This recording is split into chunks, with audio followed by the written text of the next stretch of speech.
Саламатсыздарбы? Нурус ТВ каналында жаңылыктар топтому. Акыркы сааттардагы жаңылыктар менен таанышып алыңыздар. Биздин каналга подписация болуп, видеого лайк басып, жаңылыктар менен өз убагында кабардар болуп туруңуздар.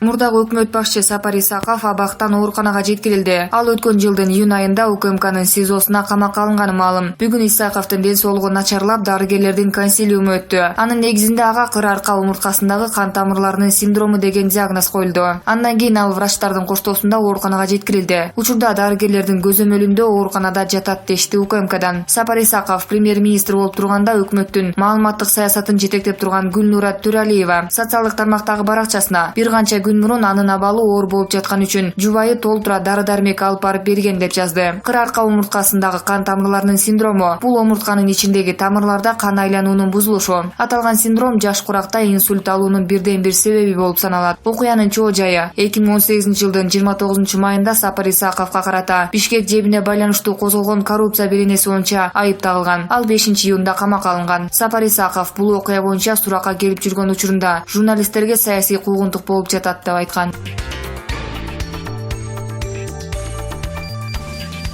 Мурдагы президент Алмазбек Атамбаевге козголгон кылмыш иштерин тергөөнүн алкагында анын мүлкү, баалуу кагаздары, акциялары, Кыргызстандын банктарындагы эсептери камакка коюлду. Бул тууралуу башкы прокуратуранын басма сөз кызматы кабарлады. Маалыматка караганда, мурдагы президенттин 25 банкта эсеби болгон. Мындан сырткары Атамбаевге жана анын аялына, Кыргызавтомашка, Апрель ТВ жабык акционердик коомдоруна тииштүү делген банктык уячалары камакка коюлду. Тизмени бул жерден көрүңүз. Башкы көзөмөл орган тараткан маалыматка караганда 5 автомобиль, 4 жер тилкеси, алардын экөө Кой Ташта, Аламүдүн жана Ысык Ата райондорунда. Кой Таштагы ден соолукту чыңдоо борбору, турак үй, Арашандагы жайыт, Кой Таш жана Арашанда көп жылдык дарактар отургузулган 3 жер тилкеси мурдагы президентке караштуу экени аныкталды. Ушунун бардыгына жана Раис Атамбаевга караштуу 3 автомашина, Батир жана Бишкектеги жеке үй камакка коюлду. Камакка алынгандардын арасында Кыргызавтомаштын мүлкү, Жалгичи районундагы көп кабаттуу үй, ушул эле райондогу 18 Батир, Ибраимов көчөсүндөгү 3 Батир, Матросов көчөсүндөгү киши жашабаган 39 имарат, ушул эле көчөдөгү жер тилкелери, соода үйү, дүкөн, кеңсе, темир жолу жана Матросов көчөсүндөгү резервуар, 18 цех, 9 кампа бар. Мындан сырткары Медиа форум ишканасынын мүлкүнө, Чолпон Ата шаарынын курорттук аймагындагы бүт элек 2 объект жер тилкеси камакка коюлду. Буга чейин Алмазбек Атамбаев Кой Ташта тарапташтар менен жолугушууга чыккан учурда банктык эсептери жана уячасы жок экенин билдирген. Алмазбек Атамбаев 8 августта ИИМдин атайын операциясынан соң кармалып, УКМКнын тергөө абагына камакка алынган. 1 райондук соту анын бөгөт чарасын карап 26 августка чейин УКМКнын тергөө абагына камоо чечимин кабыл алган. Бүгүн шаардык сот бул чечимди күчүндө калтырды. Башкы прокуратура Атамбаев бир катар оор жана өзгөчө оор кылмыштарга шектелип жатканын билдирген.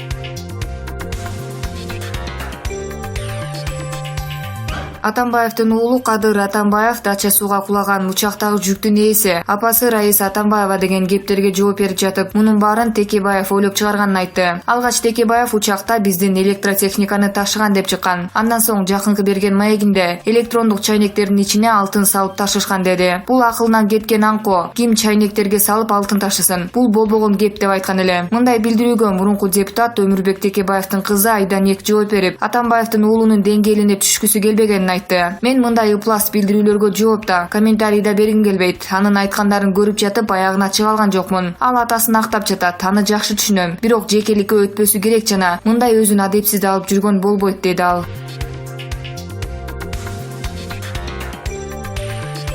Кыргыз Республикасынын президенти Сооронбай Жээнбеков Бишкек шаарындагы Манас айылы маданий этнографиялык комплекстин абалы менен таанышты. Бул тууралуу президенттин аппаратынын басма сөз кызматы билдирди. Комплекске барган президент туура башкаруу жана каражаттарды тартууда Манас айылы Бишкек шаарынын маданий дөөлөтү боло аларына ишенимин билдирди. Маданият, маалымат жана туризм министри Азамат Жаманкулов Манас айылын жаңы форматта калыбына келтирүү боюнча кызматташууга жергиликтүү инвесторлор кызыгып жатканын билдирди. Ал Манас айылы Кыргыз Республикасынын маданият, маалымат жана туризм министринин балансына өтсө, реконструкциянын варианттары каралып чыгарын белгиледи. Президент Манас айылын министрликтин балансына өткөрүү идеясын колдоду. Комплексти реконструкция кылуу учурунда президент мамлекеттик жеке өнөктөштүктүн механизмдерин активдүү колдонууга чакырды жана ошондой эле аны реконструкция кылуу жана этно шаарча куруу мүмкүнчүлүгүн кароону сунуштады. Ал баса белгилегендей, бул жер Борбор калаанын тургундары жана конокторунун чет элдик туристтердин эс алуу жайы болушу керек. Белгилүү болгондой, 1998 жылы Комплекс Бишкек шаарынын мэриясынын балансынан Бишкек эркин экономикалык аймактын башкы дирекциясынын балансына өткөрүлүп берилген. Бүгүнкү күндө Манас айыл комплексинин абалы начар. Комплексти куруу иштери 1995-жылы Манас эпосунун 1000 жылдыгын майрамдоого карата башталган.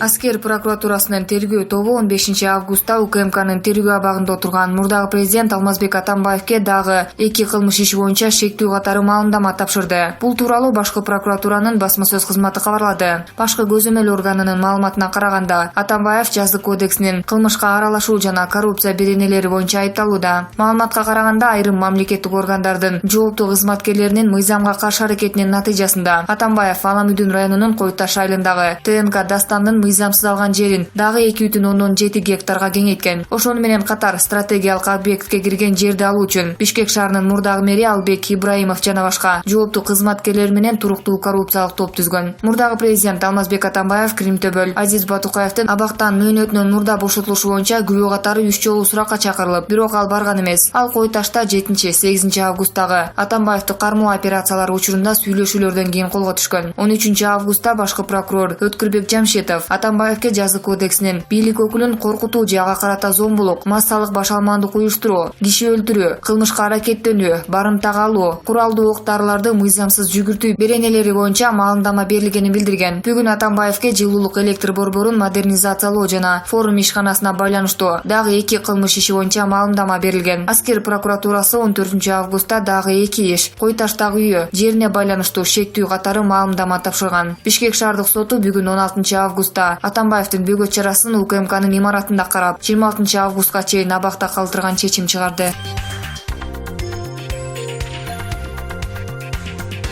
Алмазбек Атамбаев тергөөчүлөрдүн суроолоруна жооп берүүдөн баш тартып жатат. Бул тууралуу анын адвокаты Замир Жошев журналисттерге билдирди. Эске салсак, бүгүн 16 августта Бишкек шаардык соту көчмө жыйында мурдагы президенттин адвокаттарынын апелляциясын карады. Алар Атамбаевди кое берүүнү талап кылган. Бирок шаардык сот баш коргоо чарасын өзгөртпөстөн калтырды. Алмазбек Атамбаев тергөө башталгандан бери ага карата тагылган айыптар боюнча суроолордун бирине дагы жооп берген жок. Себеби ага карата жасалган аракеттер мыйзамсыз. Ал коргоонунун ушул линиясын тандап алды. Биз анын чечимин колдойбуз, деди Жошев. Жалпы жолунан Атамбаевке 14 айып коюлууда. 7 августта кечинде УКМКнын атайын даярдыктагы аскерлери Атамбаевди Кой Таштагы үйүнөн кармоого аракет кылып, бирок ал ишке ашпай калган. 8 август күнү ИИМ атайын операция жүргүзүп, Атамбаев багынып берген болчу. Ошол күнү кечинде Атамбаевдин тарапташтарыбыз деп Алатоо аянтына чогулган адамдарды милиция күч менен тараткан болчу. Акыркы маалыматтар боюнча 2 күндөгү чыр-чатактан 136 киши ар кандай жаракаттарды алышкан. Спецназдын бир кызматкери окуу очкан. Алмазбек Атамбаев 26 августка чейин УКМКнын убактылуу тергөө абагына киргизилген. Аны менен кошо бир нече тарапташтары да кармалган.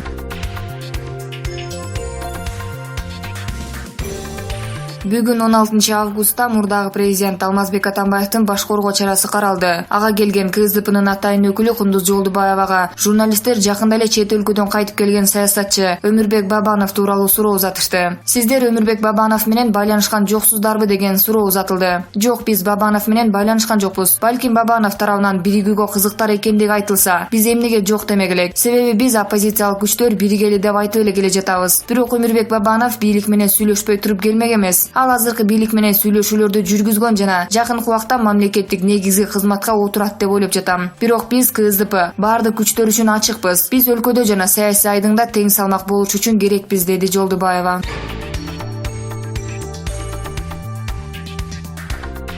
Башкаруу академиясынын ректору, саясаттануучу Алмазбек Акматалиев мурдагы президенттин жакындарын эмоцияга алдырбай тергөөнүн жыйынтыгын күтүүгө чакырды. Ошондой эле ал Атамбаевдин бөгөт чарасы өзгөрүүсүз калганында саясат жок деп эсептейт. Саясаттануучу Акматалиев Атамбаевдин аялы жана баласы улуттук коопсуздук боюнча мамлекеттик комитеттин имаратынын алдында айткандары боюнча азаттыкка пикирин билдирди. Атамбаевдин бөгөт чарасын ошол бойдон калтырууда саясатта куугунтуктоо да жок. Козголгон иш өз нугунда кетип баратат деп ойлойм. Негизи эле мындай жагдайда үй бүлө мүчөлөрү прессага көп чыкпай, негизи барында жогунда айтпай, эмоцияга берилбей тергөөнүн жыйынтыгын күтүп турганы оң деп ойлойм. Резиденциядагы үйдү өз акчабызга салганбыз деп жатат. Мындай сөзгө 99 жооп бар. Ал кайра эле өздөрүнө каршы болуп калышы мүмкүн. Кайсы акчага деген суроо жаралат да. 16 августта Бишкек шаардык соту УКМКнын имаратында көчмө жыйын өткөрүп, мурдагы президент Алмазбек Атамбаевдин бөгөт чарасын карады. Сот Атамбаев 26 августка чейин камалсын деген райондук соттун чечимин күчүндө калтырды. Соттун жыйынтыгын күтүп турган Раиса Атамбаева алардын үй бүлөсү, жакындары куугунтукталып жатканын айткан. Ал аларча резиденциясындагы үйүнө мөөр басылып, буюм тайымдарын ала албай жатканын билдирген. Алмазбек Атамбаев 8 августта ИИМдин атайын операциясынан соң кармалып, УКМКнын тергөө абагына камакка алынган. Бишкектин 1-май райондук соту 9 август күнү аны Кримтөбөл Азиз Батукаевдин иши боюнча кылмышка шектүү катары караган. Тергөө материалдарынын негизинде бөгөт чарасын аныктап, 26 августка чейин абакта кармоо тууралуу чечим чыгарган. Башкы прокуратура Атамбаев бир нече оор жана өзгөчө оор кылмыштар боюнча шектелип жатканын билдирген.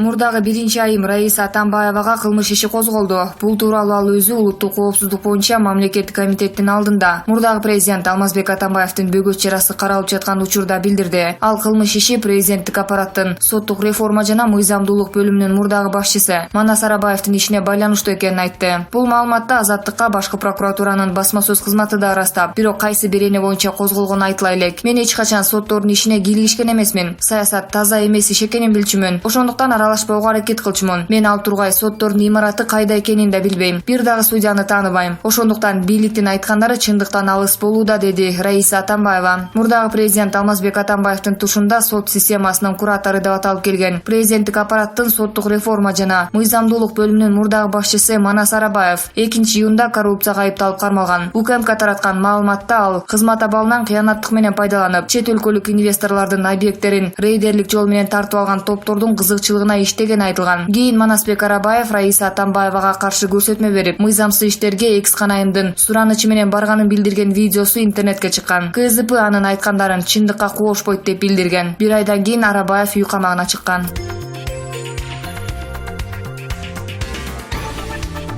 Ички иштер органдары тарабынан Турциянын жаранынан акча каражатын опуза талап кылган факты боюнча иликтөө жүрүп жатат. Бул тууралуу ИИМдин басма сөз кызматы кабарлады. 2018 жылдын күзүндө УКТнын мүчөлөрү катары өздөрүн тааныштырган белгисиз адамдар 45 жаштагы Турциянын жаранына физикалык күч колдонуу менен коркутушуп, акча каражатын опуза талап кылып, ошону менен ай сайын төлөмдөр болууну буйрушкан. Аталган факты боюнча азыркы учурда Бишкек шаарынын Ленин-Риптин тергөө кызматы тарабынан Кыргыз Республикасынын Жаза кодексинин 203-беренесинин 2-бөлүмү опуза талап кылуу боюнча сотко чейинки өндүрүш уланууда. Иликтөөгө Кыргыз Республикасынын ИИМдин криминалдык милиция кызматынын 3-башкармалыгынын ыкчам кызматкерлери тартылган. Аталган кылмыш ишинин бетин ачуу жана тиешеси барларды аныктоо максатында комплекстүү ыкчам издөө жана тергөө иш-чаралары жүргүзүлгөн. Телефон чалууларга анализ жүргүзүлгөн. Ыкчам иштөөлөрдүн жана маалыматты топтоонун жүрүшүндө милиция кызматкерлери криминалдык курам менен байланышта болгон Бишкек шаарында жашаган 33 жаштагы аялды табышкан. Ыкчам издөө мүнөздөгү иш-чараларды мындан ары жүргүзүүдө ыкчам кызматкерлери менен тергөөчүлөр ЖАМКтын түзөтүү мекемелеринин биринде жазасын өтөп жаткан Ош облусунун 1990-жылы туулган С.Улуу С. аттуу тургунун аныкташкан. Жогоруда көрсөтүлгөн жаран коомго коркунучтуу иш-аракеттери үчүн соттолгон. Өлтүрүү, ок атуучу куралды сактоо, опуза талап кылуу жана кылмыш издерин жашыруу. ИИМдин КМКнын УККБнын маалыматы боюнча 1990-жылы туулган С.Улуу С. жаза өтөө жайында жүргөн менен ал жактан чалууларды ишке ашырып, ишкерлик менен алектенген чет өлкөлүк жарандар менен байланышып, алардан акча каражатын опуза талап кылып жүргөн. Тергөөнүн жүрүшүндө аны номер 1 тергөө абагына которушуп, суракка алуу учурунда күнөөсүн толугу менен мойнуна алган. Жогоруда көрсөтүлгөн 33 жаштагы аял анын жубайы болуп чыккан. Азыркы учурда жогорудагы факты боюнча иликтөө жүрүп, шектүүнүн жана башка адамдардын ушул сыяктуу башка кылмыш иштерине тиешеси бардыгы териштирилүүдө.